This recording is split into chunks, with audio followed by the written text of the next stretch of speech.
யாரு மேல கீறினாலும் ரத்தம் சிவப்புதான். நாம் அனைவரும் பிறப்பால் இந்தியர் தான், மொழியால் தமிழர் தான். ஜாதி மத பேதமின்றி உறுதியோடு ஜாதி மத பேதமின்றி நாமளும் வாழ்வோம், பிறர் வாழ வகைக்கும் நாங்கள் எடுத்துக்காட்டாக திகழ்வோம். மூன்றாவது, எல்லோரும் எல்லோரும் பெற வேண்டும், கல்லாமை இல்லாமை நிலை வேண்டும். ஏனென்றால் விவேகானந்தர் சொன்னார், சீனா சென்றாவது சிறந்த கல்வியை தேர்ந்தெடுந்து. இன்னைக்கு ஒரு கல்வி ஒரு மாணவனிடத்தில் கல்வி இல்லை என்றால் அவனுடைய சூழல் என்னவாக இருக்கின்றது என்பதை இன்றைக்கு கண்கூடாக பார்த்து கொண்டிருக்கிறோம். இந்த உலகத்தில் நாம் வாழும் காலத்தில் நமக்கு மிகப்பெரிய ஒரு சொத்து எதுவென்றால் நாம் கற்ற கல்விதான். பெற்ற பிள்ளை கைவிட்டுவிடும், பெற்ற தாய் தந்தை நம்மளை கைவிட்டு விடுவார்கள்.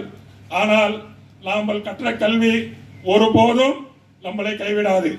அதன் அடிப்படையில் கல்வி கற்க தகுதி இருந்தும் வசதி வாய்ப்பு இல்லாமல் ஒரு ஏழை மாணவனோ மாணவியோ இருந்தார் என்றால் 1ஆம் வகுப்பு முதல் அவர் டிகிரி முடித்து வெளியே வரும் வரைக்கும் இன்ஷா அல்லாஹ் இந்த அறக்கட்டளையே முழு செலவும் ஏற்கும் என்பதை மன உறுதியோடு தெரிவித்துக் கொள்கிறேன். இதில் எந்தவித மாற்றமும் இல்லை. கல்விக்கு